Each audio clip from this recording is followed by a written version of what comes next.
channel, Ginger Ninja's Movie Reviews. I am the Ginger Ninja and these are my movie reviews. If you're new to my channel, thank you very much for tuning in, stopping by and checking it out. You've come in at a really good time. We're into week 3 of Sci Fi July. Now on my channel I usually look at horror, but I wanted to do something different for July, and here we are. I'm looking at sci-fi films that are Earth-based, less space aliens, more Earth-based. And this week we are looking at the 2002 film Minority Report. Now before I get into the nitty-gritty of it, I do want to say a big thank you to all my new subscribers and of course my existing subscribers. It truly means the world to me that you're joining me on this journey as we look at these films that I really do enjoy, and of course some that maybe not so much. Anyway, I will be discussing plot specifics and spoilers, so if you haven't seen this film, came out in 2002, 21 years ago. What are you doing? Go check it out. Come back and let me know what you thought of it if you haven't seen it. But if you have, let's get into it. Now, in the future, 2054 I believe, a special police unit called Pre-Crime is able to arrest murderers before they commit their crimes. In this unit, led by John Anderton, he is accused of a crime that is yet to happen and goes on the run to clear his name.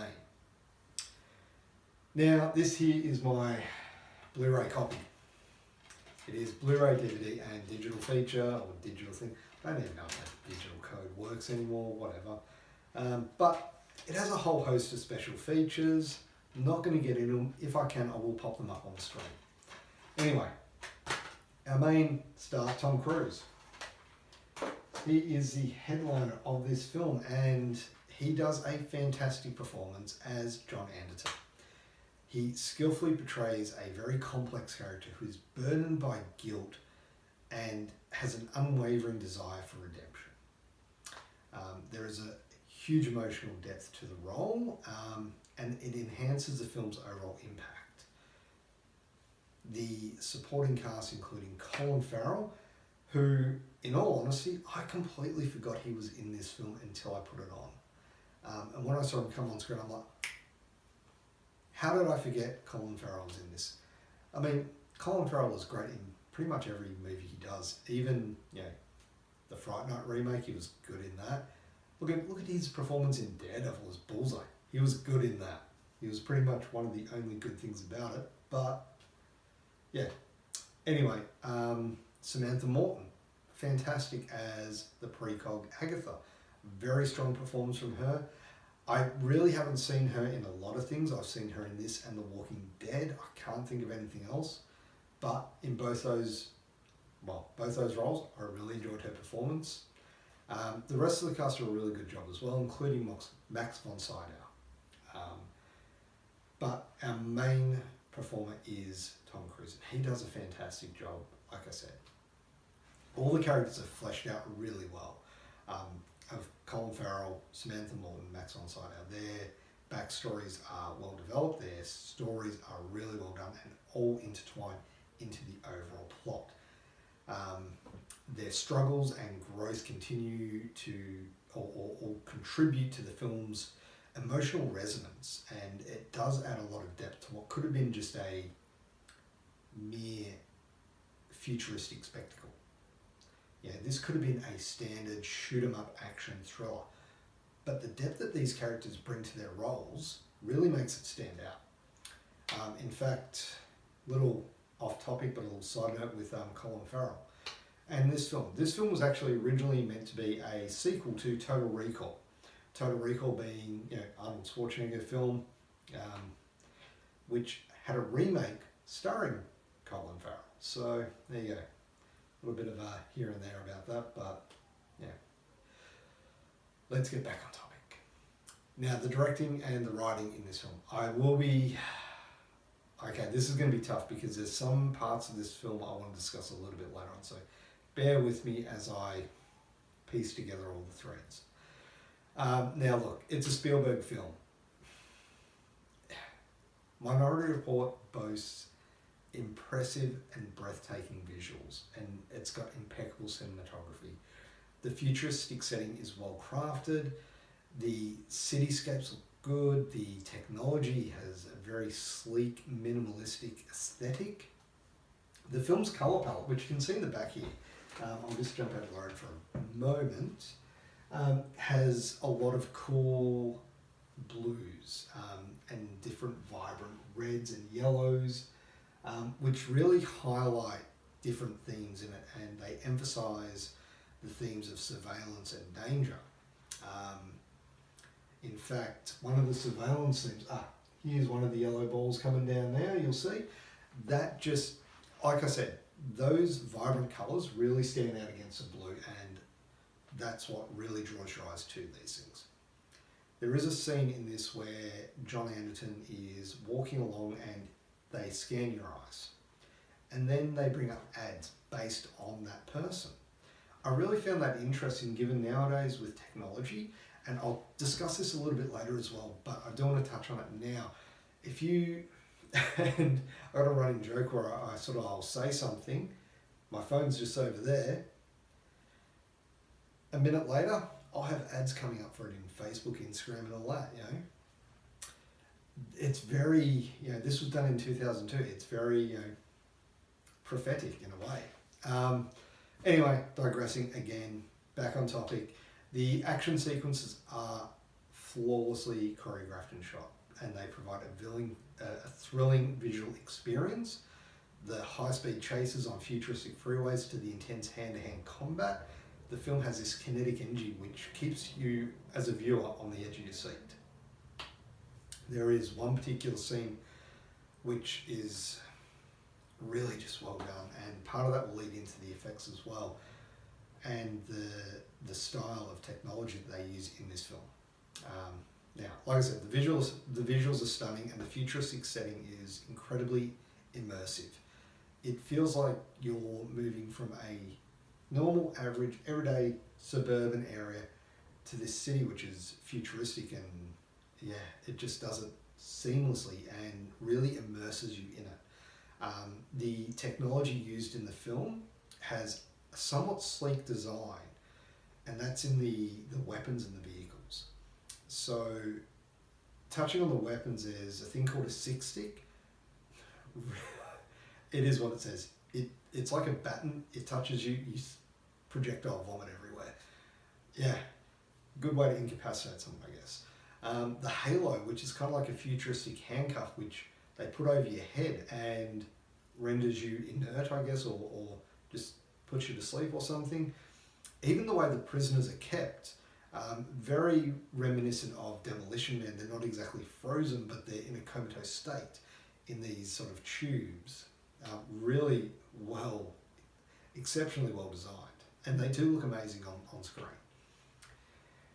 There is a issue with one of the scenes though, and that's where Tom Cruise is jumping from car to car. Now, I like the look of the cars, and I like the way they move. They move sideways, they move forward, they move back, depending on the traffic, but these ones are going up a wall or down a wall. And he's jumping from car to car. The actual way that was shot really it just doesn't hold up. There's also a lot of lens flare. The lens flare effect happens quite a bit in this film, and is really, it does for me, it takes me out of the film. So that one I didn't like too much.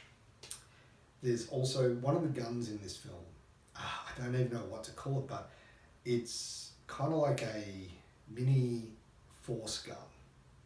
So when I say that, it's basically a gun which shoots out a force blast and sends people flying backwards.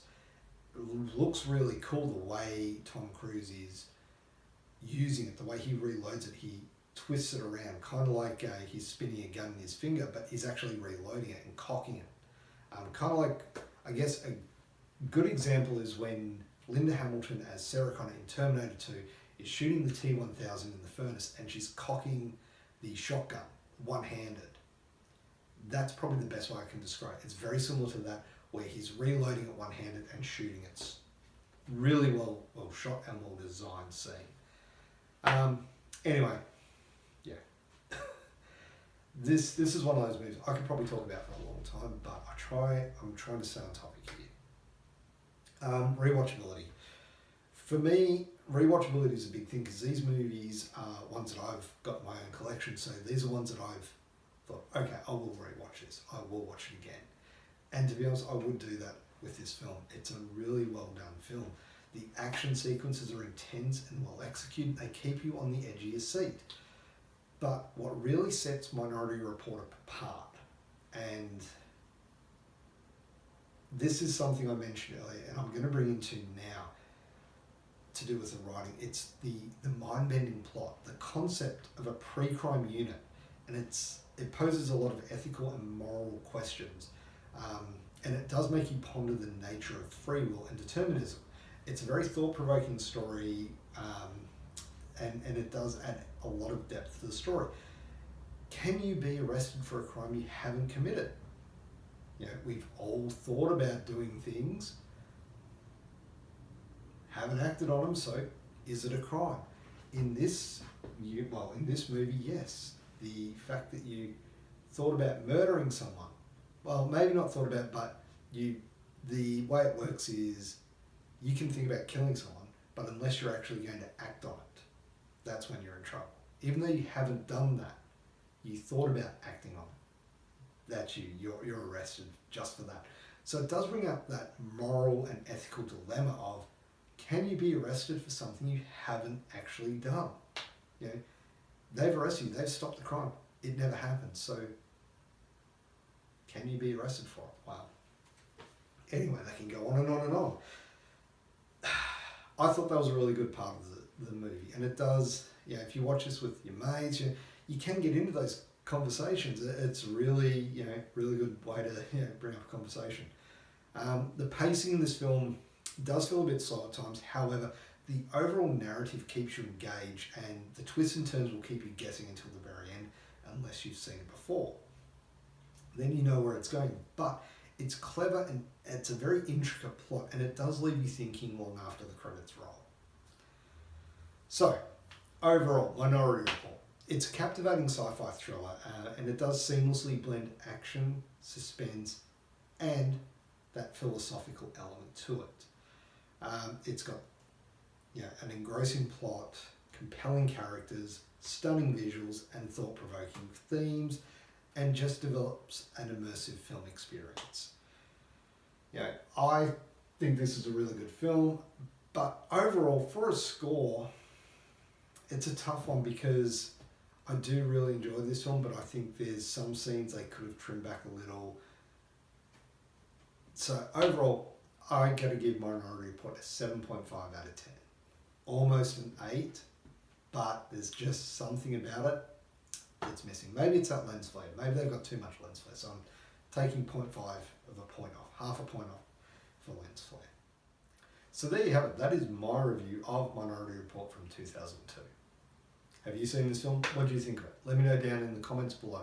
And of course, if you haven't already, please do give this video a thumbs up. Be much appreciated.